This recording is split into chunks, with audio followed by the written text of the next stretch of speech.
Hello friends, ఇది చూసారా ఈ పువ్వు?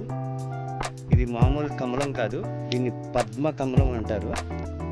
సో మనం చూస్తూ ఉంటాం, బ్రహ్మ ఒక కమలంలో కూర్చుంటారు. సో అటువంటి కమలం మాట ఇది, పద్మ కమలం. ఇది చాలా ఫేమస్. వీటిని దేవుడి అభిషేకాలకి, హోమాలకి, వ్రతాలకి ఇది ఖచ్చితంగా ఉండాలి.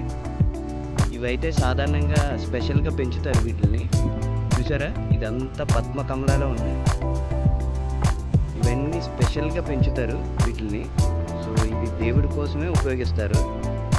సో వీటి ధర కూడా చాలా ఎక్కువ. వీటి సీజన్ బట్టి ఇంచుమించు 50 రూపాయల నుంచి 100 రూపాయల వరకు ఉంటుంది ఒక్కొక్క పువ్వు.